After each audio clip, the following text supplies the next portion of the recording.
కీర్తనల గ్రంథము 83వ అధ్యాయం.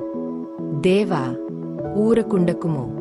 దేవా, మౌనముగా ఉండకుము, ఊరకుండకుము. నీ శత్రువులు అల్లరి చేయుచున్నారు.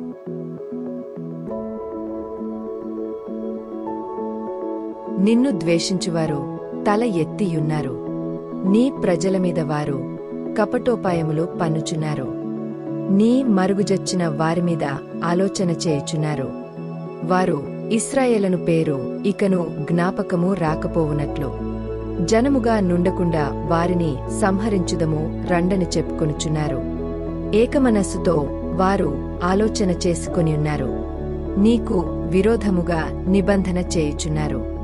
గుడారపువాసులైన ఎదోమీయులను, ఇష్మాయేలీయులను, మోయాబీయులను, హగ్రీయులను, గెబలువారును, అమ్మోనీయులను, అమాలేకీయులను, ఫిలిష్తీయులను, తూరు నివాసులను నీకు విరోధముగా నిబంధన చేసుకొనియున్నారు. అష్షూరు దేశస్థులు వారితో కలిసియున్నారు. లోతు వంశస్థులకు వారు సహాయము చేయుచున్నారు.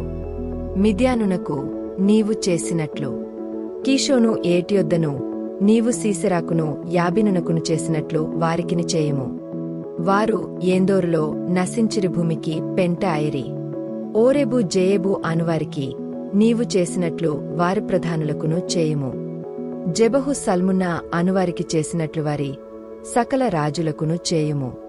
దేవుని నివాసస్థలములను మనము ఆక్రమించు కొందమని వారు చెప్పుకొనుచున్నారు. నా దేవా, సుడి తిరుగు ధూళివలెను, గాలి ఎదుటి వగుడాకులవలెను వారిని చేయుము.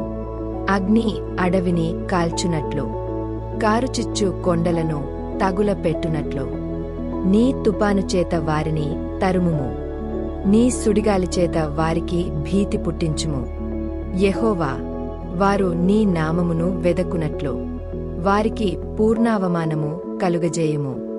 వారు నిత్యము సిగ్గుపడి భీతి నొందుదురుగాక. వారు భ్రమసి నశించుదురుగాక. యెహోవా అను నామము ధరించిన నీవు మాత్రమే సర్వలోకములో మహోన్నతుడవని వారెరుగుదురుగాక.